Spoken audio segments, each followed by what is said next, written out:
इस वीडियो में हम इस टॉपिक को पूरी डिटेल के साथ पीडीएफ के मुताबिक पढ़ने वाले हैं। अगर आपको ऐसी ही एजुकेशनल और एग्जाम ओरिएंटेड वीडियोस पसंद है तो हमारे YouTube चैनल ज्ञान मंदिर को सब्सक्राइब करना ना भूलें। वीडियो पसंद आए तो लाइक और शेयर जरूर करें। तो आज हम भारतीय संसद पर एक गहरी नजर डालने वाले हैं। जी, एक संवैधानिक यात्रा, खास तौर पर अनुच्छेद 79 से लेकर 122 तक। हम इसकी पूरी संरचना और प्रक्रिया को समझने की कोशिश करेंगे। बिल्कुल। तो चलिए पहले अध्याय से शुरू करते हैं, संसद का गठन। इसमें अनुच्छेद 79 से 88 तक आते हैं जो इसकी नींव रखते हैं। सही है।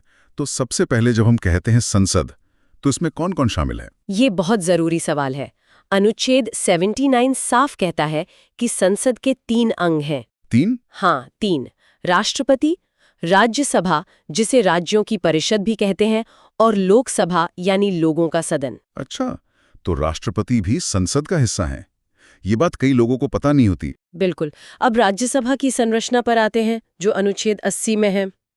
इसमें अधिकतम 250 सदस्य हो सकते हैं। 250, ठीक है। इनमें से 12 तो राष्ट्रपति द्वारा मनोनीत किए जाते हैं और बाकी 238 राज्यों और केंद्र शासित प्रदेशों के प्रतिनिधि होते हैं। और लोकसभा, उसका क्या हिसाब है? वो अनुच्छेद 81 में है। लोकसभा में अधिकतम 550 सदस्य हो सकते हैं। 550? जी, 530 राज्यों से और 20 केंद्र शासित प्रदेशों से।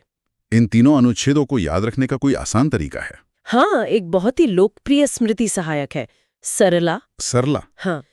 स से संसद यानी अनुच्छेद 79, 79, र से राज्यसभा अनुच्छेद 80 और ला से लोकसभा अनुच्छेद 81। वाह, ये तो बहुत आसान है। एक बार फिर से दोहराते हैं। जरूर। स्मृति सहायक है सरला।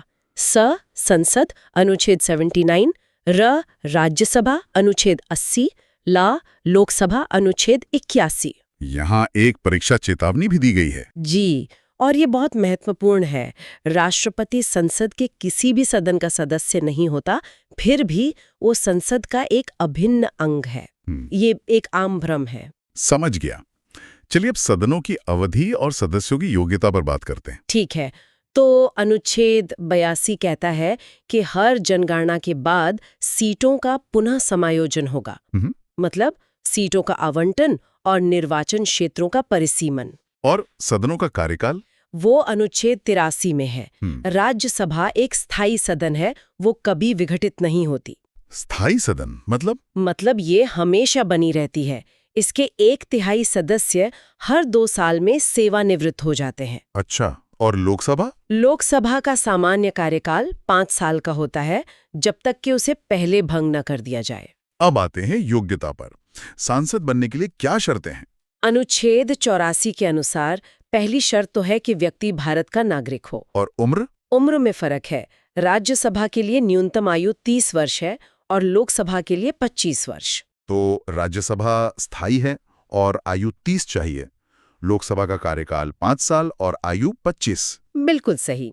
इसके अलावा संसद द्वारा निर्धारित अन्य योग्यताएं भी होती हैं। अब संसदीय सत्रों और उसमें राष्ट्रपति की भूमिका पर आते हैं। जी, ये अनुच्छेद 85 में आता है। राष्ट्रपति ही समय समय पर हर सदन को सत्र के लिए बुलाते हैं। और 2 सत्रों के बीच कितना अंतर हो सकता है? 6 महीने से ज्यादा का अंतर नहीं होना चाहिए। और हाँ, राष्ट्रपति लोकसभा का विघटन भी कर सकते हैं। अनुच्छेद 86 और 87 भी राष्ट्रपति से जुड़े हैं? हाँ, अनुच्छेद 86 सदनों में अभिभाषण और संदेश भेजने के राष्ट्रपति के अधिकार के बारे में है, और अनुच्छेद 87 राष्ट्रपति के विशेष अभिभाषण से जुड़ा है। ये विशेष अभिभाषण कब होता है? ये हर आम चुनाव के बाद पहले सत्र की शुरुआत में और हर साल के पहले सत्र की शुरुआत में होता है। एक और दिलचस्प अनुच्छेद है 88, जो मंत्रियों और महान्यायवादी के अधिकारों के बारे में है। जी, ये एक खास प्रावधान है।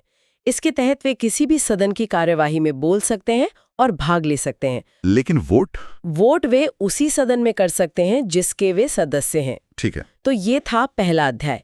अब दूसरे अध्याय पर चलते हैं, संसद के अधिकारी। अनुच्छेद 89 से 98। हाँ, यानी सदनों के पीठासीन अधिकारी। तो पहले राज्यसभा के अधिकारियों की बात करते हैं। अनुच्छेद 89 के अनुसार भारत का उपराष्ट्रपति राज्यसभा का पदेन सभापति होगा। पदेन सभापति मतलब जो भी उपराष्ट्रपति होगा वो ही सभापति होगा। बिल्कुल। फिर अनुच्छेद 90 उपसभापति के पद के रिक्त होने, पद त्याग और हटाए जाने के बारे में है। और 91? अनुच्छेद 91 सभापति के रूप में उपसभापति या किसी और व्यक्ति के कर्तव्यों के बारे में बताता है। और अनुच्छेद 92 ये क्या कहता है? ये कहता है कि जब सभापति या उपसभापति को हटाने का संकल्प विचाराधीन हो तो वे पीठासीन नहीं होंगे, यानी कुर्सी पर नहीं बैठेंगे। यही नियम लोकसभा के लिए भी होंगे? जी लगभग वैसे ही। अनुच्छेद 93 लोकसभा के अध्यक्ष और उपाध्यक्ष के बारे में है। और 94 उनके पद के रिक्त होने, पदत्याग और हटाए जाने के बारे में। सही। अनुच्छेद 95 अध्यक्ष के रूप में उपाध्यक्ष या अन्य व्यक्ति के कर्तव्यों को बताता है। और अनुच्छेद 96 भी वही बात कहता है कि जब अध्यक्ष या उपाध्यक्ष को हटाने का संकल्प विचाराधीन हो तो वे पीठासीन नहीं होंगे। बिल्कुल, कुछ अनुच्छेद दोनों के लिए साझा भी हैं। जैसे अनुच्छेद 97 जो सभापति, उपसभापति, अध्यक्ष और उपाध्यक्ष के वेतन और भत्तों के बारे में है। और अनुच्छेद 98 वो संसद के सचिवालय के बारे में है। चलिए अब अध्याय 3 पर आते हैं, कार्य संचालन और सदस्य। ये अनुच्छेद 99 से 106 तक है। इसमें सदस्यों के कर्तव्य और अनिर्हरता की शर्तें आती हैं। शुरुआत शपथ से होती है ना? जी। अनुच्छेद 99 हर सदस्य को अपना स्थान ग्रहण करने से पहले राष्ट्रपति या उनके द्वारा नियुक्त व्यक्ति के समक्ष शपथ लेनी होती है। फिर आता है अनुच्छेद 100 जो मतदान और गणपूर्ति से जुड़ा है। हाँ, इसमें कहा गया है कि निर्णय उपस्थित और मतदान करने वाले सदस्यों के बहुमत से लिए जाएंगे। और अध्यक्ष का वोट? अध्यक्ष का निर्णायक मत, जिसे कास्टिंग वोट कहते हैं, वो सिर्फ मतों की बराबरी की स्थिति में ही डाला जाता है। और गणपूर्ति यानी क्वारम का क्या नियम है? गणपूर्ति के लिए सदन की कुल सदस्य संख्या का 1/10 होना जरूरी है। सदस्यता खत्म कैसे हो सकती है? वो अनुच्छेद 101 में है स्थानों का रिक्त होना, जैसे दोहरी सदस्यता, त्यागपत्र या 60 दिनों तक बिना बताए अनुपस्थित रहना। और सदस्यता के लिए निरर्हताएं मतलब डिस्क्वालिफिकेशंस, वो अनुच्छेद 102 में है। इसके कई आधार हैं, जैसे लाभ का पद धारण करना, विकृत चित होना, अघोषित दिवालिया होना, भारत का नागरिक न रहना या फिर दलबदल कानून के तहत अयोग्य होना, जो 10th शेड्यूल में है। ठीक है, अब सबसे महत्वपूर्ण हिस्से पर आते हैं। अध्याय 4 विधायी प्रक्रिया। अनुच्छेद 107 से 111 यानी विधेयकों से अधिनियम तक का सफर। तो पहले साधारण विधेयकों की बात करते हैं। अनुच्छेद 107 के अनुसार जो विधेयक धन विधेयक नहीं है वे किसी भी सदन में शुरू हो सकते हैं। और अगर दोनों सदनों में सहमति न बने तो अनुच्छेद 108 के तहत कुछ दशाओं में दोनों सदनों की संयुक्त बैठक बुलाई जा सकती है। यहाँ एक परीक्षा चेतावनी है, ये संयुक्त बैठक कब नहीं हो सकती? ये सिर्फ साधारण विधेयकों या वित्त विधेयकों पर गतिरोध की स्थिति में ही हो सकती है। धन विधेयक या संविधान संशोधन विधेयक के लिए संयुक्त बैठक का कोई प्रावधान नहीं है। अब साधारण और धन विधेयक के बीच का अंतर समझते हैं। परिचय के मामले में साधारण विधेयक किसी भी सदन में पेश हो सकता है, लेकिन धन विधेयक केवल लोकसभा में। राष्ट्रपति की सिफारिश साधारण विधेयक के लिए जरूरी नहीं है, कुछ अपवादों को छोड़कर, लेकिन धन विधेयक के लिए राष्ट्रपति की सिफारिश आवश्यक है। और राज्यसभा की शक्ति में क्या अंतर है? राज्यसभा साधारण विधेयक को संशोधित या अस्वीकार कर सकती है और 6 महीने तक रोक भी सकती है, लेकिन धन विधेयक पर वो केवल सिफारिशें दे सकती है और वो भी 14 दिनों के भीतर। और संयुक्त बैठक साधारण विधेयक पर संभव है, धन विधेयक पर संभव नहीं है। तो ये धन विधेयक है क्या? इसकी परिभाषा क्या है? ये अनुच्छेद 110 में दी गई है। परिभाषा के अनुसार ये केवल कुछ खास मामलों से संबंधित विधेयक होते हैं। कौन से मामले? जैसे किसी कर का अधिरोपण, उत्सादन, परिहार, परिवर्तन या विनियमन, या भारत सरकार द्वारा धन उधार लेने का विनियमन, और भारत की संचित निधि या आकस्मिकता निधि की अभिरक्षा या संचित निधि से धन का विनियोग। ये कौन तय करता है कि कोई विधेयक धन विधेयक है या नहीं? लोकसभा अध्यक्ष का निर्णय अंतिम होता है। अच्छा, अब जब विधेयक पारित हो जाता है तो राष्ट्रपति की अनुमति का क्या प्रावधान है? वो अनुच्छेद 111 में है। राष्ट्रपति के पास कुछ शक्तियां हैं। क्या क्या विकल्प होते हैं उनके पास? पहला, वे अनुमति दे सकते हैं, जिससे विधेयक अधिनियम बन जाता है। इसे असेंट कहते हैं। दूसरा, वे अनुमति रोक सकते हैं। इसे पूर्ण वीटो या एब्सोल्यूट वीटो कहते हैं। और तीसरा विकल्प? तीसरा, वे विधेयक को पुनर्विचार के लिए लौटा सकते हैं। इसे निलंबनकारी वीटो कहते हैं, लेकिन ये धन विधेयक पर लागू नहीं होता।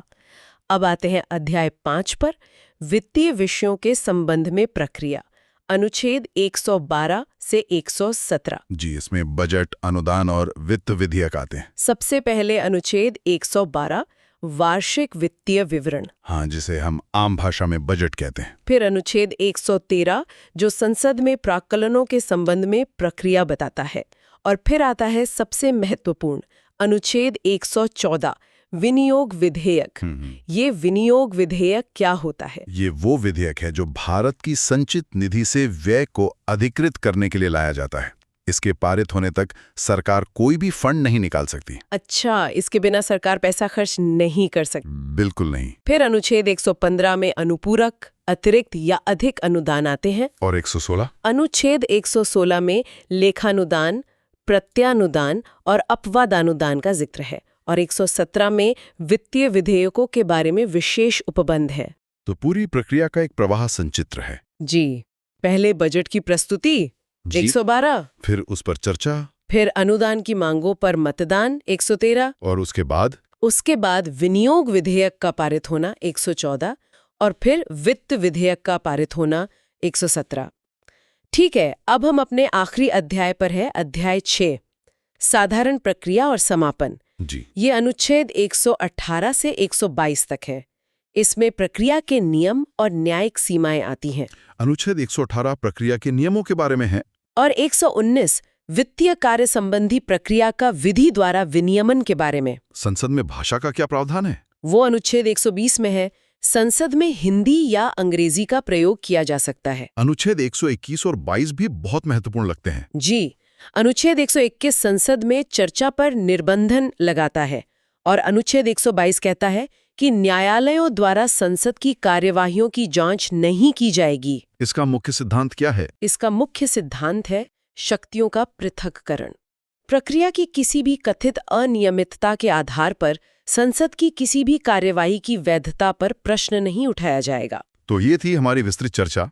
अगर आपको ये वीडियो यूजफुल लगा तो लाइक और शेयर करना ना भूलें। ऐसी ही एग्जाम ओरिएंटेड एजुकेशनल वीडियोस के लिए हमारे YouTube चैनल ज्ञान मंदिर को सब्सक्राइब करें।